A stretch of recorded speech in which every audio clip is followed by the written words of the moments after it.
ஸ்ரீ குருபியோ நமஹா. நான் ஆஸ்ட்ரோமுத்தரம்மா பாலாஜி, ஸ்ரீ முத்துக்காளி ஜோதிடம், கோவையிலிருந்து. இப்போ நம்ம பார்க்க போகிறது இந்த டிசம்பர் மாதம் 2025க்கு உண்டான ராசி பலன்கள். இந்த மாதத்தில் கிரகங்களினுடைய அமைவு எப்படி இருக்குது அப்படின்னு பார்த்தோம்னா, குரு பகவான் கடகராசியிலிருந்து வக்ரகதியில் நகர்ந்து மிதுன ராசிக்குள்ளே பயிற்சி ஆயாச்சு. இன்னைக்கு டிசம்பர் மாதம் 5ஆம் தேதி அன்று. அதே போல் சனி பகவான் வக்ர நிவர்த்தி ஆகி தான் மீனராசியில் அமர்ந்திருக்கிறார். ராகு கும்பராசியில் இருக்கார். விருச்சிக ராசிக்குள்ள சூரியன், செவ்வாய், சுக்கிரன் அப்படின்ற 3 கிரகங்கள் இருக்கு. புத பகவான் துலாம் ராசியில இருக்கார். சிம்ம ராசியில கேது பகவான். இந்த நிலையில இந்த மாதம் எந்தெந்த கிரகங்கள் அவங்களுடைய இடத்த மாத்திக்கிறது, நகர்றது அப்படின்னு பார்த்தோம்னா, 5/12/25 அன்று மிதுன ராசிக்குள்ள குரு பகவான் வக்ரமாக, 6ஆம் தேதி விருச்சிகத்திற்குள் புதன், 7ஆம் தேதி தனுர் ராசியில் செவ்வாய் பகவான், 15ஆம் தேதி தனுர் ராசிக்குள்ள சூரிய பகவான் பிரவேசம் பண்றார். ஏன்னா இது மார்கழி மாதம், தனுர் மாதம் அப்படின்னு சொல்றதுனால சூரியன் விருச்சிகத்துக்குள்ள இருந்து தனுர் ராசிக்குள்ள பிரவேசம் பண்ணுவார். அடுத்ததாக 20ஆம் தேதி அன்று தனுர் ராசிக்குள்ளே சுக்கிரனுடைய பிரவேசம், 29ஆம் தேதி அன்று தனுர் ராசிக்குள்ளே புத பகவானுடைய பிரவேசம். இப்ப கிரகங்களினுடைய அமைவு அப்படிங்கிறது இந்த மாதிரி தான் இருக்கு. இந்த நிலையில மேஷம் முதல் மீனம் வரை உள்ள அந்த 12 ராசி லக்னக்காரர்களுக்கும் இந்த கிரகங்களுடைய பிளேஸ்மெண்ட் என்ன மாதிரியான சுப அசுப பலன்களை தரும், எந்தெந்த விஷயங்களில் எல்லாம் நம்ம எச்சரிக்கையாக இருக்கணும் அப்படிங்கிறது நம்ம பார்க்கணும். இப்போ இந்த பொதுவாக இந்த டிசம்பர் மாதத்துல கிரகங்களினுடைய பெயர்ச்சி எப்படி இருக்குன்னு பார்த்தா, ஒரு கலப்பு பலன்களை தான் எல்லா ராசி லக்னங்களுக்குமே தரப்போறது. ஏன்னு கேட்டா, கிரகங்களினுடைய அந்த வக்ரகதியில நகர்றதோ இல்லை அவங்களுடைய அந்த ரெட்ரகேட் முடிஞ்சு ஃபார்வர்ட் மோஷன் அப்படிங்கிறதும், ஏற்கனவே இருந்த விருச்சிக ராசிக்குள்ள இருந்து தான் புதன் வக்ரமாகி துலாத்திற்குள்ள வந்திருக்கார். மறுபடியும் அவர் தன்னுடைய வக்ரம் நிவர்த்தியாகி அவர் விருச்சிக ராசிக்குள்ள போறார். அடுத்தது தனுர் ராசிக்குள்ள போறார். இந்த மாதிரி இந்த கிரகங்களினுடைய வக்ரம், அந்த வக்ர முடிவு, திருப்பி அவங்க ஃபார்வர்ட் மோஷன் போறது அப்படிங்கிறது எல்லாமே அந்த குறிப்பிட்ட கிரகங்களை தன்னுடைய ராசி லக்ன அதிபதிகளாக கொண்ட அந்த ராசிக்காரர்களுக்கு அது ரொம்ப ஒரு குரூஷியலான இது அப்படின்னு சொல்லலாம். ஏன்னா இப்ப புத பகவான் அவர் வக்ரமாகி இருக்கும் பொழுது மிதுன லக்னம், கன்னியா லக்னம் 2 பேருக்குமே அது பெருமளவுல ஒரு பாதிப்பை உண்டாக்கி இருக்கும். ஏன்னா அவங்களுடைய ராசி லக்ன அதிபதியே புத பகவான் தான். ஸோ இந்த மாதிரி தான் நம்ம இந்த கிரகங்களினுடைய பெயர்ச்சியவோ அவங்களுடைய அந்த நகர்வையோ நம்ம கணிச்சு பலன் அறிஞ்சுக்கிறதுக்கு எடுத்துக்கணும். இந்த நிலைமையில சனி பகவான் வக்ரமாக இருந்தது ரொம்ப நெகட்டிவ் எஃபெக்டை தான் நிறைய பேருக்கு கொடுத்துருக்கு. இப்ப அவருடைய வக்ர முடிவு நவம்பர் மாதம் நடந்தது அப்படிங்கிறது ஒரு பெரிய கிஃப்ட் அப்படின்னு நம்ம எடுத்துக்கலாம். அடுத்ததாக ராகு பகவானிற்கு குருவுடைய பார்வை மறுபடி கிடைக்கிறது. ஆனா அவர் வக்ரமாகத்தான் இருக்கிறார். இருந்தாலும் குருவுடைய அந்த ஒரு கண்ட்ரோல்ல ராகு பகவான் இருப்பார் அப்படிங்கிறத நம்ம எடுத்துக்கலாம். ராகு தரக்கூடிய பலன்களை குருவும் வக்ரமாக போகும் பொழுது அது எடுத்து கொடுக்கும் அப்படின்னு நம்ம எடுத்துக்கலாம். ஸோ இப்போ இத்தனை நாளா சனி பகவானுக்கு குருவினுடைய பார்வை இருந்தது, திரிகோணத்துல இருந்து இயக்கி கொண்டிருந்தார். இப்பொழுது ராகுவை திரிகோணத்திலிருந்து குரு பகவான் கண்ட்ரோல் பண்ணிட்டு இருப்பார். இதுதான் முக்கியமா நம்ம கவனிச்சுக்க வேண்டிய அம்சங்கள் அப்படின்னு இந்த மாதம் எடுத்துக்கலாம். மற்றபடி இந்த டிசம்பர் மாதம் இந்த கார்த்திகையுடைய முக்கியமான நாட்கள் அப்படின்னு வரும் இல்லையா, நம்ம பரணி தீபம், கார்த்திகை தீபம் இதெல்லாம் ஏத்துறது, திருவண்ணாமலை தீபம், இந்த விசேஷ நாட்கள்லாம் இருக்கு. அதனால அதை யாரும் தவற விட வேண்டாம். அடுத்ததாக தனுர் மாதம் அப்படின்னு சொல்றது ரொம்ப ரொம்ப ஒரு விசேஷமான மாதம். மார்கழி மாதம் அப்படிங்கிறது கிருஷ்ணரே என்ன சொல்லியிருக்கார், மாதங்களில் நான் மார்கழியாக இருக்கிறேன் அப்படின்னு சொல்லியிருக்கார். அப்போ அந்த மார்கழி மாதம் அப்படிங்கிறது ரொம்ப ரொம்ப இறை வழிபாட்டுக்கு உகந்த மாதம். ஏன்னா தேவர்களுடைய அந்த விடியற்காலை பொழுது அப்படின்னு சொல்றது அந்த மார்கழி மாதம் தான். அதனால அந்த நம்ம பிரம்ம முகூர்த்த நேரம்னு சொல்லிட்டு டெய்லியே எடுத்துக்கிறோம் இல்லையா, அது மாதிரி தேவர்களுடைய உஷத்காலம் அப்படின்னு சொல்லக்கூடியது மார்கழி மாதம். அதனால அந்த நேரத்துல அதிகாலை அந்த 4:30-5 மணிக்குள்ள எழுந்து நீராடி நம்ம போய் இறைவனை வழிபாடு பண்றது, பெருமாளை சேவிக்கிறது அப்படிங்கிறது வாழ்க்கையில ரொம்ப நம்மளுடைய கர்ம வினைகளை கழித்து நல்ல விதமான ஒரு முன்னேற்றத்தையும், வாழ்க்கையில இருக்கக்கூடிய எல்லா நல்ல விதத்தையும், நல்ல விஷயங்களையும், சுபிக்ஷத்தையும் அள்ளி கொடுக்கும் அப்படிங்கிறது தான் நம்மளுடைய முன்னோர்களுடைய வாக்கு. அதனால இந்த மார்கழி மாதத்தை இந்த டிசம்பர் கடைசி வர அந்த 15 நாட்கள் அதை தவறாம பயன்படுத்திக்கோங்க. அடுத்து தொடர்ச்சியா மார்கழி முடிந்து தை மாதம், மகர சங்கராந்தி எல்லாமே விசேஷமான நாட்கள் தான். ஜனவரி மாதம், இந்த 2025 இந்த கடைசி மாதமான டிசம்பர் மாதம் நமக்கு என்ன சாதக பாதகங்களை தரப்போகிறது அப்படின்னு விரிவாக பார்க்கலாம்.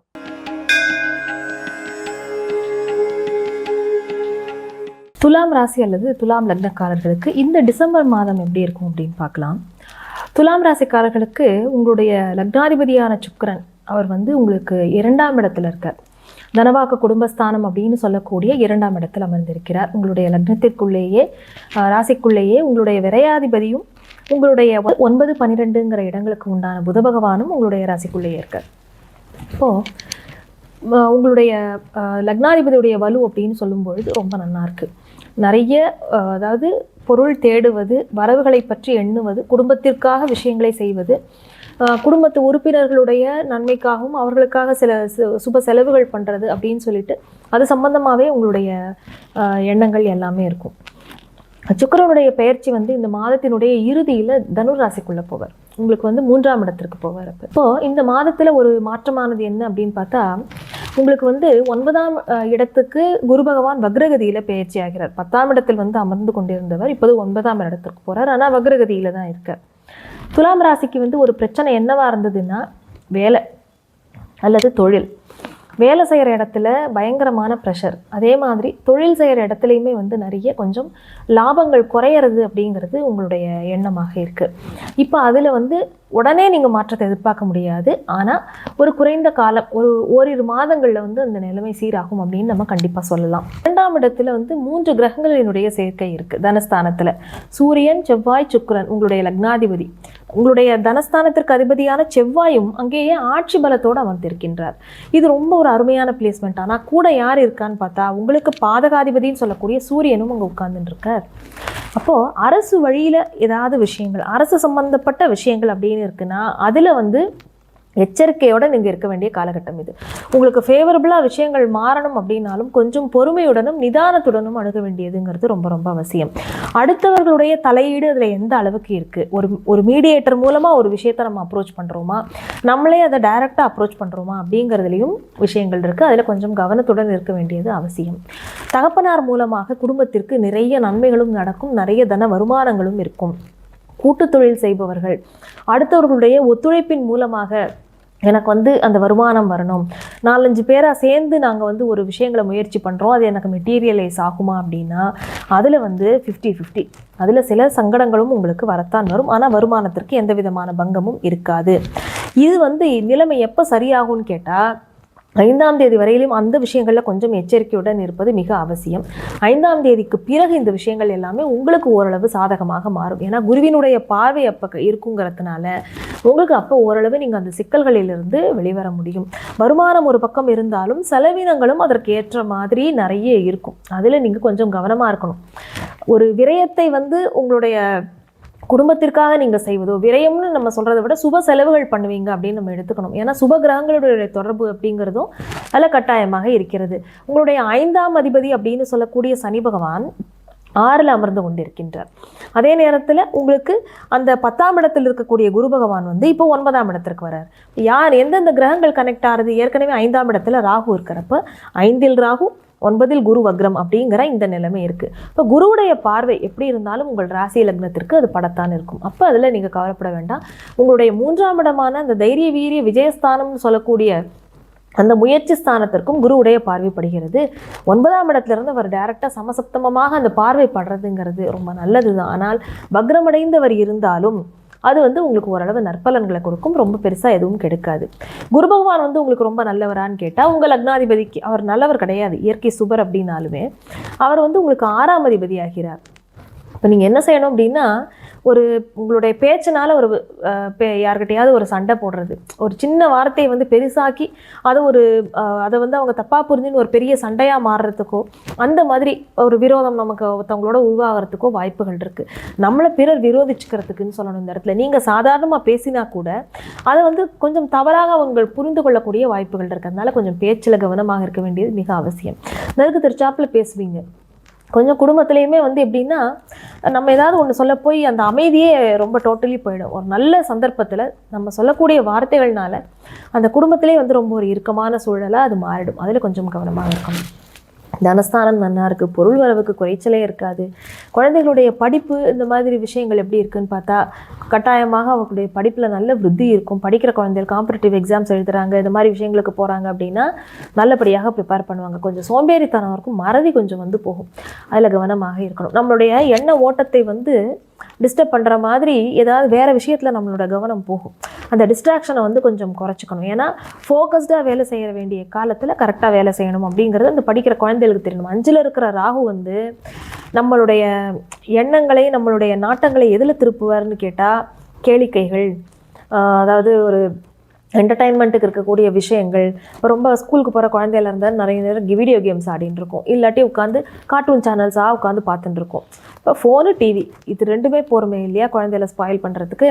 வெளியில் போய் ஃப்ரெண்ட்ஸோட விளையாடி ஊர் சுற்றுறது இந்த மாதிரி விஷயம்லாம் வேறு, அது ஒரு ஏஜில் இருக்கிற குழந்தைகள் பண்ணும். அது வந்து வீட்டிலே இருக்காமல் இங்கே போனேன் அங்கே போனேன் ஜாலியாக இந்த மாலுக்கு அந்த மாலுக்குன்னு எந்த மாதிரி இடங்களை சுற்றிட்டு வர்றது, அது ஒரு ஏஜ் குரூப்பு.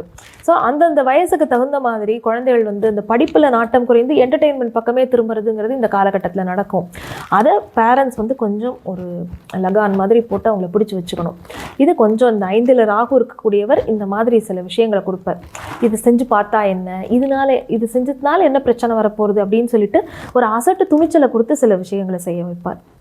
அந்த ஒரு ஆசை காட்டுறது அப்படிங்கிற மாதிரி அதில் கொஞ்சம் கவனமாக இருக்கணும். மற்றபடி குழந்தைகளுக்கு வந்து இது யாருக்கெல்லாம் இந்த டைம் வந்து ஃபேவரபுளாக இருக்கும் அப்படின்னு பார்த்தா, திருமணமாகி குழந்தை பேற்றுக்காக காத்துட்டு இருக்கக்கூடிய பெண்களுக்கு வந்து இது இயற்கையாகவே அந்த குழந்தை வரம் அப்படின்னு கிடைக்கக்கூடிய காலகட்டம். அது வந்து ரொம்ப எக்ஸலண்ட்டாக இருக்குது. இனி வரக்கூடிய காலகட்டம் அந்த மார்ச் வரையுமே இருக்கிற காலகட்டம் ரொம்பவே நல்லா இருக்குது. அதற்கப்புறமும் இந்த குரு பயிற்சி ஆகிற வரையுமே இந்த இயர் நல்லா இருக்குது. அதனால் குழந்தை பேர் அப்படிங்கிற அந்த ஒரு விஷயத்தை உங்களுக்கு வந்து ஒரு பெரிய அதிர்ஷ்டம் அப்படிங்கிறது கிடைக்கும். நல்ல விதமான சந்தான பிராப்தி அப்படிங்கிறது உண்டு. அடுத்ததாக ஆரோக்கியம் அப்படின்னு பார்க்கும்போது அந்த வயிறு சம்பந்தமான அந்த ஜீரணம் ஆகிறதுல கொஞ்சம் தாமதமாகிறது, வயிற்றுக்கு வந்து புண் உண்டாகும் மாதிரி கொஞ்சம் அல்சர் வர மாதிரியான உணவுகளை சாப்பிட்றதுங்கிறத கொஞ்சம் அவாய்ட் பண்ணிக்கணும். துலாம் ராசிக்கு வேறு வந்து தொழில் வகையில் இதிலெல்லாம் வந்து பெருசாக எந்த சிக்கலும் இருக்காது. இப்போ வந்து பிரச்சனையிலே ஏற்கனவே இருக்கீங்க, அதுலேருந்து இது வெளிவரக்கூடிய காலமாகத்தான் இருக்குமே ஒழிய ஒன்றும் பெருசாக கிடைக்காது. என்னதான் நமக்கு நல்லது நடக்கும்னு சொன்னாலும் மனசில் மட்டும் ஒரு திருப்தியோ ஒரு நிறைவுங்கிறதோ இல்லாமல் தான் இருக்கும். என்னமோ மனசுக்குள்ளே ஒரு சங்கடம் ஓடிண்டே இருக்குது அப்படிங்கிற மாதிரி இருக்கும். அது வந்து இந்த 11ஆம் இடத்து கேது வந்து உங்களுக்கு ஏதோ ஒரு மனக்குறையை கொடுத்துருந்தா இருப்பார். அது வந்து ஒன்றும் பெருசாக அதை பற்றி சொல்கிறதுக்கு இல்லை. அதனால் இது எந்த விஷயத்துக்கெல்லாம் ஃபேவரபுளாக இருக்கோ அதை நோக்கி நீங்கள் நகர்ந்து போயிட்டே இருக்கணும், அவ்வளோதான். சின்னதாக இருக்கக்கூடிய அந்த ஒரு மைனஸஸை வந்து நீங்கள் வந்து பெருசு பண்ணாமல் இருந்தீங்க அப்படின்னாலே நல்லா அழகாகவே கடந்து போகலாம் இந்த டிசம்பர் மாதத்தை. அடுத்து வரக்கூடிய 2026 அப்படிங்கிறது உங்களுக்கு நல்ல தொழில் வகையிலும் உங்களுடைய வேலை வகையிலும் நீங்கள் மனசுக்கு பிடிச்ச அந்த மாற்றங்களை உங்களுக்கு கொண்டு வந்து தரக்கூடியதாக நிச்சயமாக அமையும். வாழ்த்துக்கள்.